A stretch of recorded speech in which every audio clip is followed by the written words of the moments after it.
A continuación, expondrá Cristina Caline Barreira Márquez, también de la Universidad Unicamp Brasil, en la ponencia Sistemas de Gestión basados en modelos, estudio del caso de Isla Anchieta. ¿Vale?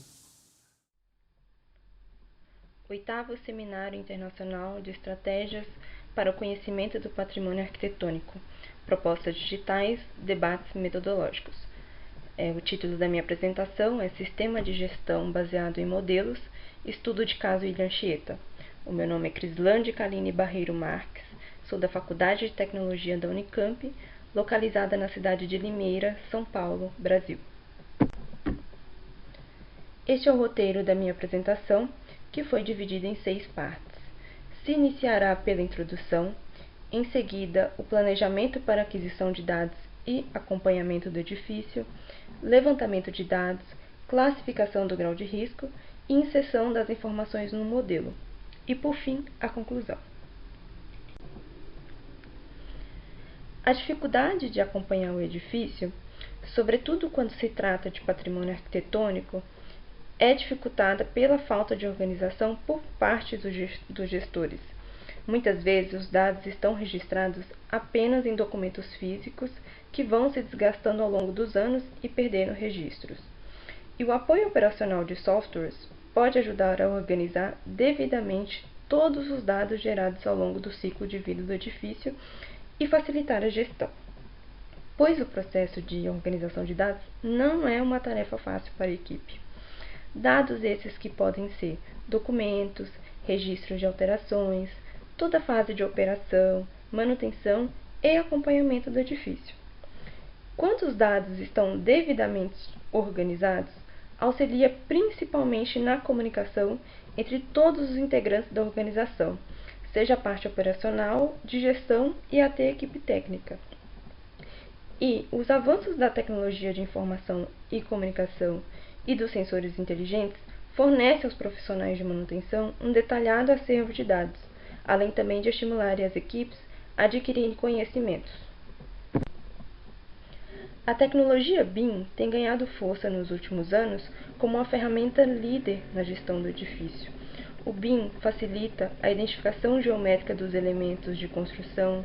Além disso, os desempenhos das operações de manutenção poderão ser mensurados por intermédio dos dados históricos coletados no BIM. Além disso, reduz o tempo em cerca de 65%, tempo de operação. Além disso, o SIG também pode ser utilizado para contribuir na preservação da edificação. A ferramenta possui muitas funções para consulta de locais e para extrair informações do edifício, que são facilmente visualizadas através de uma lista obtida diretamente do software.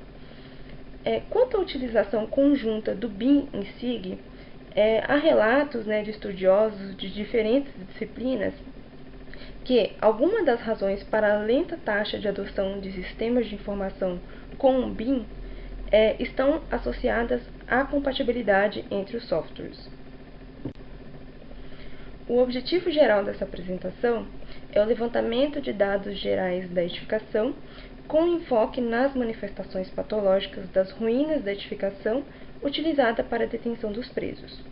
O específico é inserção dos dados recolhidos nos modelos, definição do grau de risco do edifício, avaliação da periodicidade de alimentação do software, tendo em conta o estado de deterioração.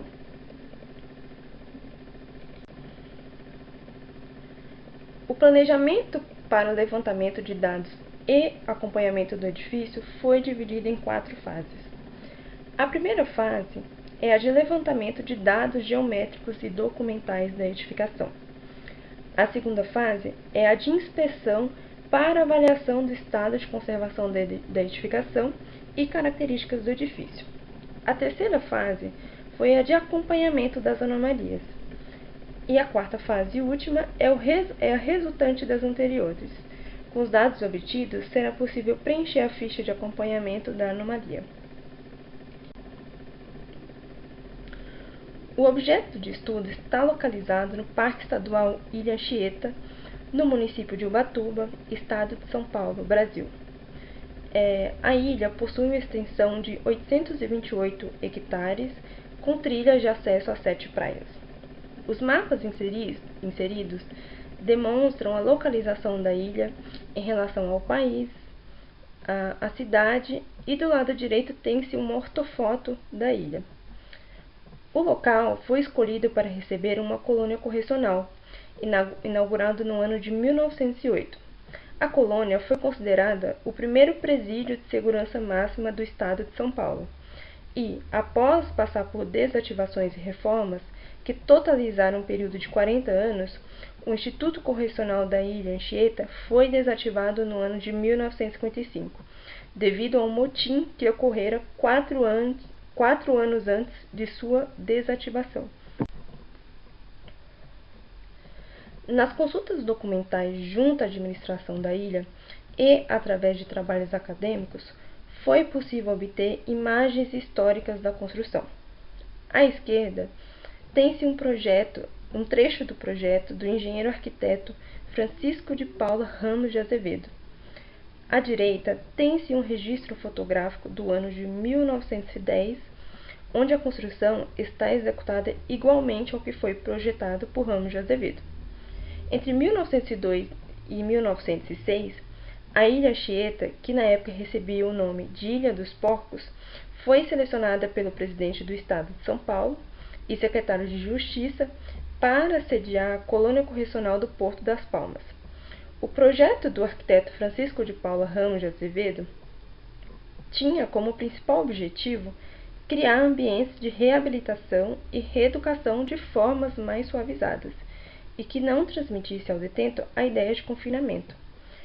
Como podemos observar na fotografia à direita, as disposições das edificações e a inexistência de muros relativamente altos eram características do projeto e são características diferentes do que é comum em um local utilizado como prisão para a detenção de presos.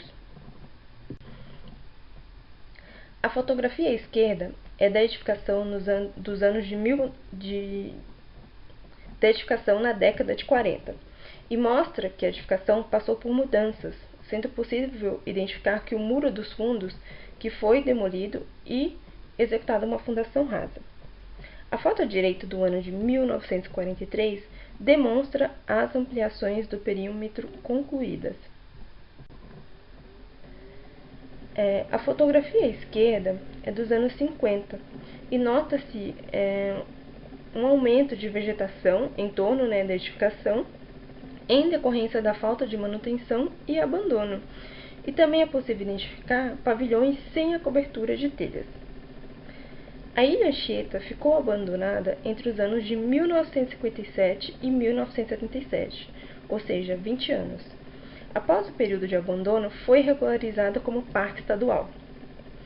A fotografia à direita é do ano de 2007, que demonstra claramente os sinais de abandono nos últimos anos.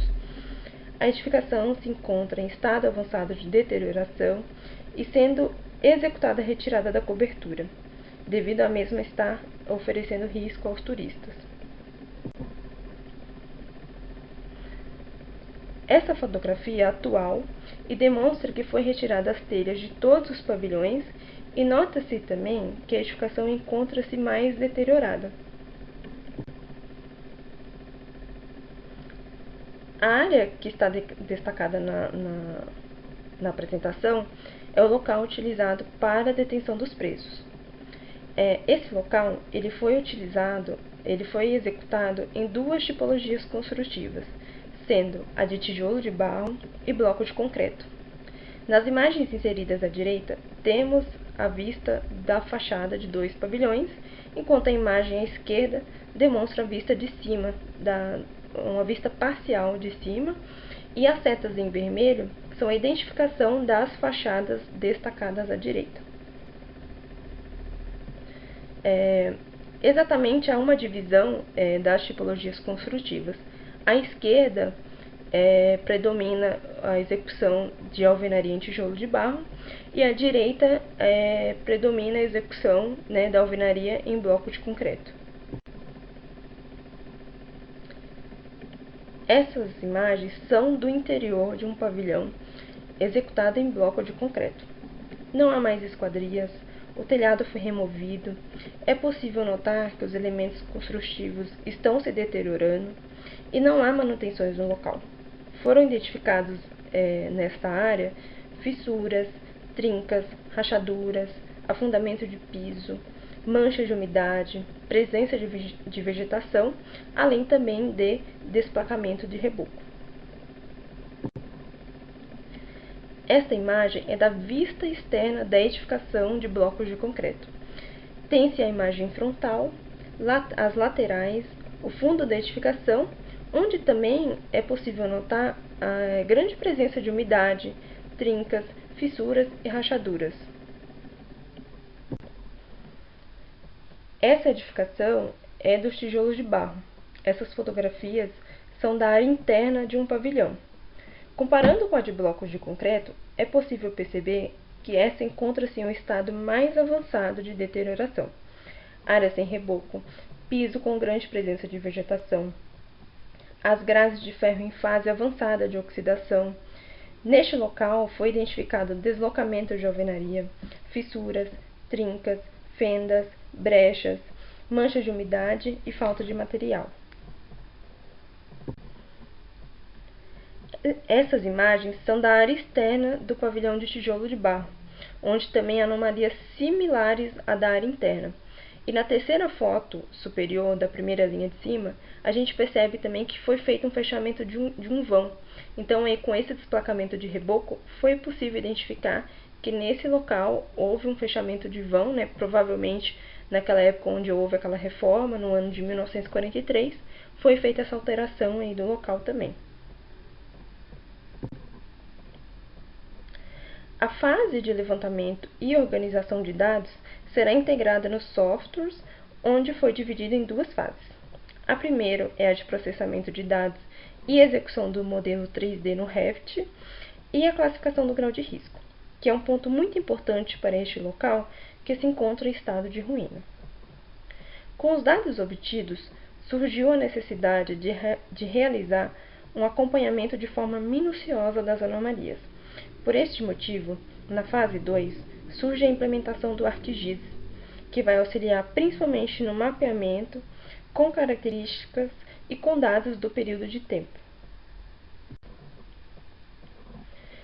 A classificação do grau de risco foi fundamentada no que recomenda a Norma Nacional de Inspeção de Edifícios, elaborada pelo IBAP, que é o Instituto Brasileiro de Avaliação e Perícia de Engenharia, onde o grau de risco foi dividido em 3 tipos: crítico, onde a edificação perdeu seu desempenho e oferece risco aos usuários; médio, onde há uma perda parcial da edificação e uma degradação precoce de seus elementos; e o mínimo, onde não há perdas excessivas de funcionalidade e não há uma evolução em curto espaço de tempo da degradação.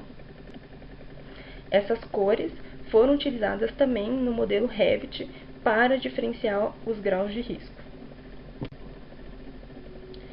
Este é o modelo reproduzido no software Revit, onde destacou-se em vermelho o grau de risco crítico, em laranja o médio e o verde em mínimo. Nota-se que grande parte se enquadra no grau de risco médio. 2 locais em grau de risco crítico, que são as áreas que eram utilizadas como isolamento e solitárias.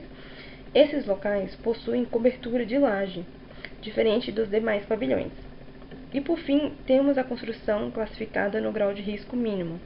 Este local recebe manutenção periódica e por este motivo não se encontra deteriorada. No canto inferior direito da imagem, a gente tem uma legenda com as cores, para que as pessoas que estiverem visualizando o modelo possam identificar quais locais se encontram em qual grau de risco. A escolha do software de base BIM se deu principalmente pelas várias funções que a ferramenta oferece, quanto à inserção de características e informações da construção, além também do modelo que poderá ser importado para outros softwares, com interoperabilidade com BIM, inclusive softwares voltados para a gestão do edifício. Esta fachada é do pavilhão de alvenaria de tijolo de barro. onde foi utilizado o modelo vetorial para traçar as anomalias. Foi classificado manchas de umidade, áreas com desplacamento de reboco, brechas, rachaduras e fendas. Temos aí à esquerda, né, a imagem extraída do ArcGIS, e à direita eu tirei uma captura de tela para utilizar como legenda para identificar qual marcação se trata de qual anomalia. Então temos aí em verde a brecha, em preto temos o desplacamento, em vermelho temos a fenda, que ainda não foi classificada porque está em andamento, mas existe fenda nesse local e também precisa ser levantada em loco, rachadura, que está em laranja, e a umidade, que está em azul, e a umidade está bem claro, né? Foi criado um polígono com preenchimento, está bem claro aí na parte inferior da fachada. Bom, essa etapa, né, ainda está em andamento, será desenvolvida na fachada e na área interna do bloco o modelo matricial, que oferece dados mais precisos e é possível inserir mais informações no modelo. No destaque dessa imagem, é possível ter uma ideia da proporção das anomalias na fachada. A área de desplacamento é relativamente alta e as aberturas se destacam principalmente acima de vãos de portas e janelas. No modelo, será inserido também a abertura das anomalias, qual foi realizado 3 levantamentos no período de 9 meses, sendo cada uma a cada 3 meses. O principal objetivo desse levantamento foi de identificar anomalias com progressão e as que estão estabilizadas. Aqui temos o relatório, né, obtido nesses 3 levantamentos. As 3 imagens, uma ao lado da outra, se refere aos 3 levantamentos executados no local. As setas em vermelho traz destaque para as anomalias que houve progressão nesse período. Então, esse acompanhamento ele foi executado em 2 pavilhões, sendo um de tijolo de barro e o outro de bloco de concreto. As 3 fotografias são alinhadas são dos 3 levantamentos. Percebe-se na fotografia número 3 que houve aí um aumento de 2 milímetros, né, nesse período de 9 meses. Na primeira e segunda vistoria, o deslocamento se manteve em 28 milímetros, já na terceira registrou-se um levantamento, uma diferença de 2 milímetros para mais. Na quarta fotografia, também na primeira e segunda vistoria, o deslocamento se manteve 28 milímetros e na terceira vistoria identificou um aumento de 2 milímetros. Na sexta fotografia, já houve um aumento menor, né? A trinca ela se manteve em 2,5 milímetros na primeira e segunda vistorias, e já na terceira houve um registro de 3 milímetros. Já nessa parte do relatório, temos aí no número 7, houve um aumento gradual nas 3 vistorias, né? Na primeira vistoria registrou 6 milímetros, na segunda vistoria 7 milímetros e na terceira vistoria foi registrado 10 milímetros. Esse local é acima de um vão de janela. Temos aí em destaque também a fotografia número 12, que foi utilizado um fissurômetro de penetrar na anomalia. Na primeira e segunda vistoria foi levantado 4 milímetros e na terceira vistoria 6 milímetros. Aqui em destaque temos a fotografia 14, que também teve um aumento aí pouco expressivo, né? Na primeira e segunda vistorias registraram 2 milímetros e na terceira 2,5 milímetros. De número 15 e última, na primeira e segunda vistoria foi registrado 7 milímetros e na terceira vistoria 9 milímetros. Para fazer esse levantamento foi utilizado uma trena de aço e um fissurômetro, né? Devido aí às anomalias estarem acessíveis e também como proposta de um acompanhamento facilitado para os gestores da ilha, que muitas vezes acham que esse acompanhamento ele deve ser feito por equipamentos que são mais caros, e não, esse acompanhamento ele pode ser feito utilizando aí uma trena de fita de aço, um fissurômetro, ou até mesmo um paquímetro, e se a organização dispor de maiores verbas, né, pode comprar um sensor, enfim, todos esses métodos são válidos, né, e podem ser utilizados aí no acompanhamento. E todo esse registro de progressão e de estabilidade das anomalias serão alimentados no modelo ArcGIS. Com os dados levantados, foi executada uma ficha de acompanhamento. E nesta ficha contém informações importantes da edificação e traz também informações dos elementos construtivos, estado de conservação e o que necessita de um acompanhamento. Para facilitar a localização, é necessário também identificar a área analisada com nome, foto, localização em croquis.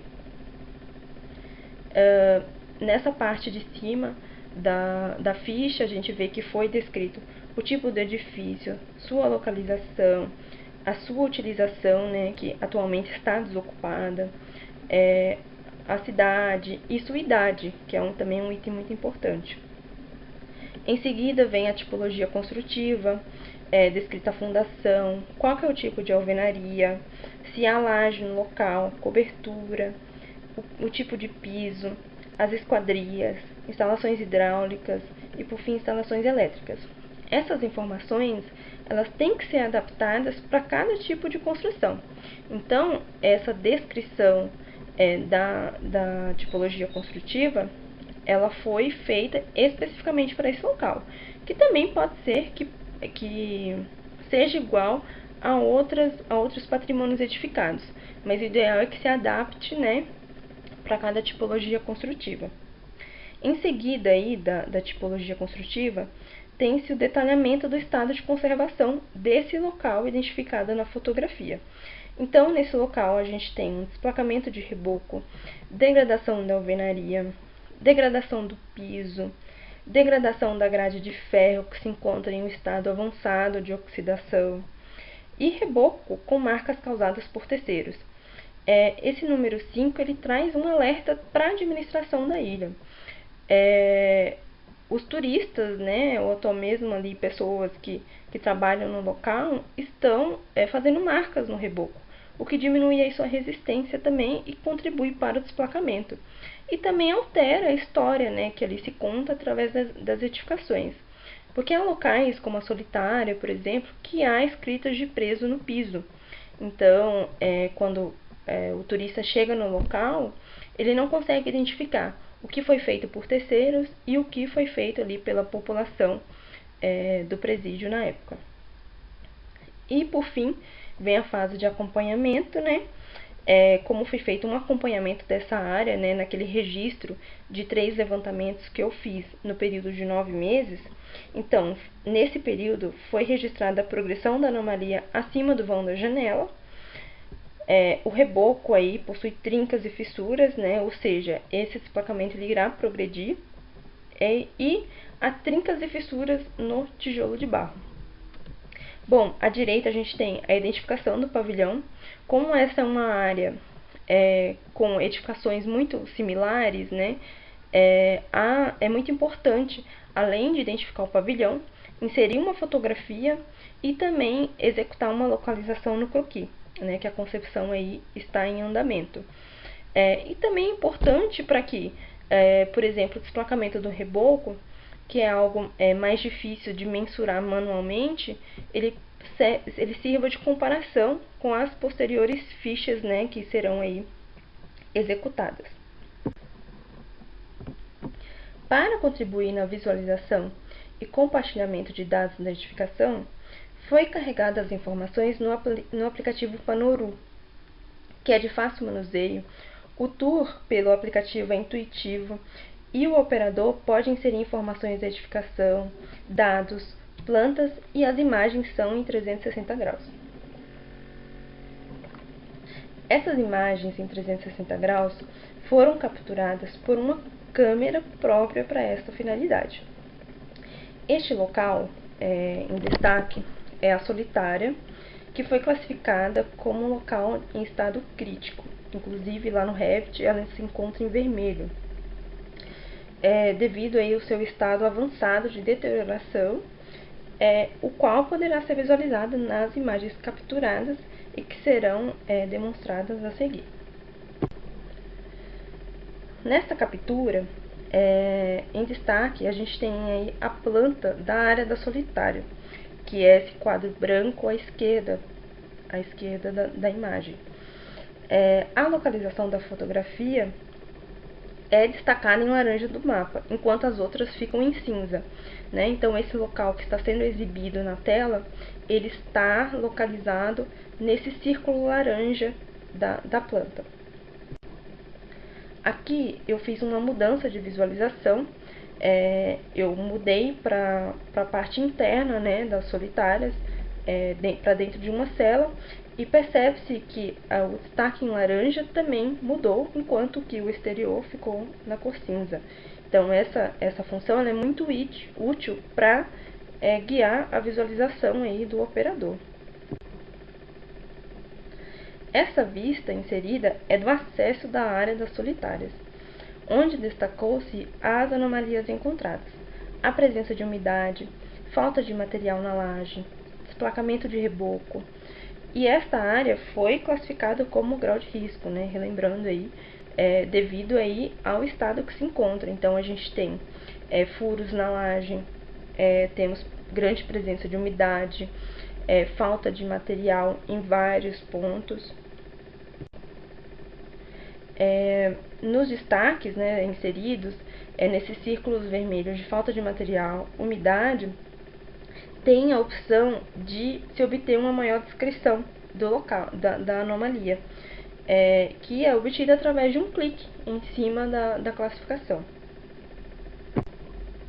Essa é mais uma área aí, com classificações.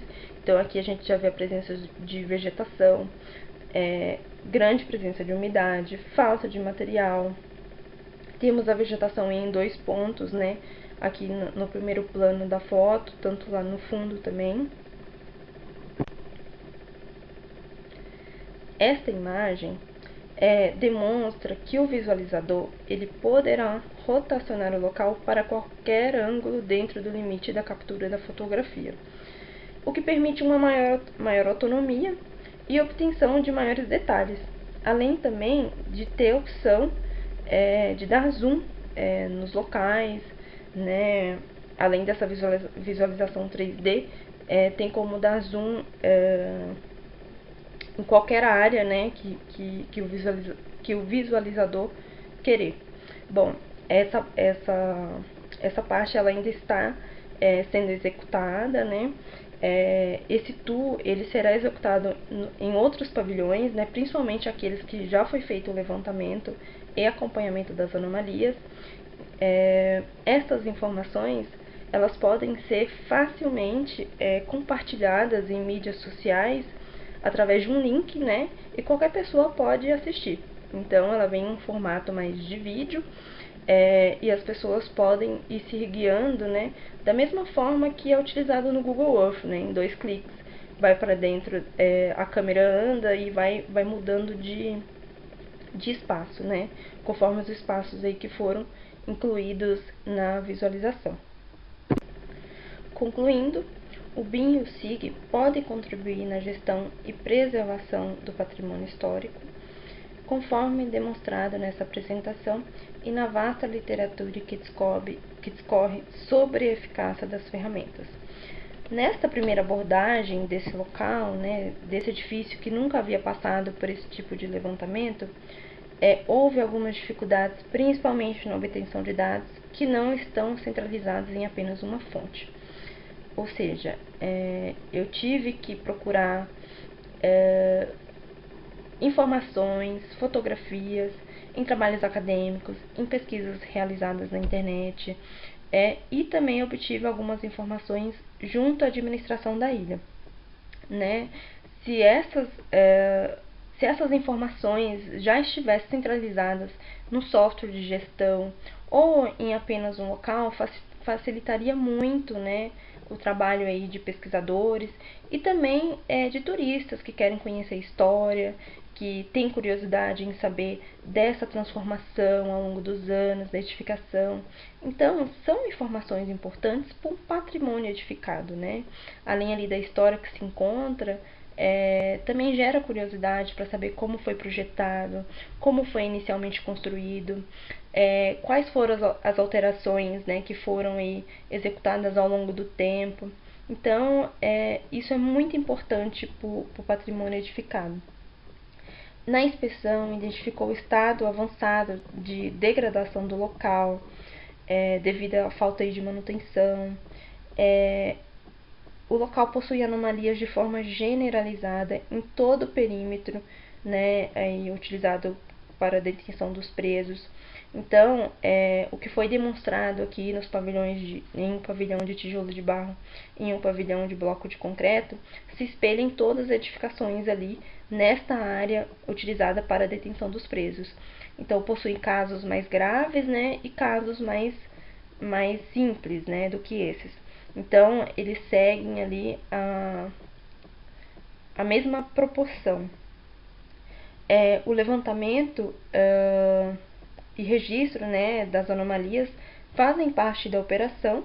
Então, nesse período de 9 meses, já foi possível identificar urgências de intervenções e outros locais que podem ficar em segundo plano. Então, essa definição de prioridade é muito importante, principalmente nesses locais onde não dispõe de muita verba para executar a manutenção.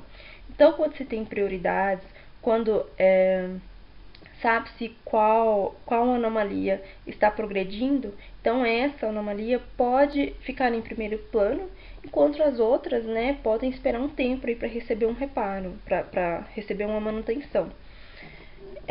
Enfim, a parte aí de manutenção, né, é o resultado, né, o que se espera aí de todas essas etapas aí de obtenção de dados, de inspeção, né, para identificar aí qual que é o grau de risco, qual que é a quantidade de anomalias existentes, e essa parte de operação, que entra aí como uma fase muito importante, né, na definição dessas prioridades para direcionar aí os gestores a executar uma manutenção de uma forma mais adequada.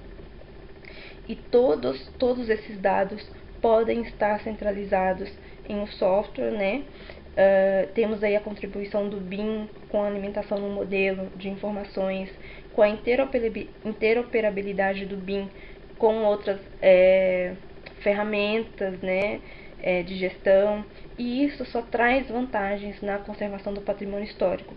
Temos aí também a contribuição do BIM, né, que traz aí traz uma vantagem muito grande nesse processo de acompanhamento de edifício, né, onde poderá se executar tributos para essas anomalias, o intervalo de tempo que foi feito esse processo, né, então esse levantamento que foi executado em 3 meses, em 3 vezes, né, no período de 9 meses que eu fiz, ele poderá alimentar, né, esse modelo BIM,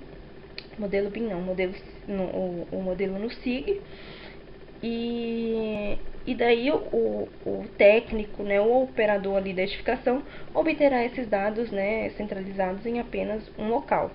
E isso é de muita importância, né, no acompanhamento das anomalias.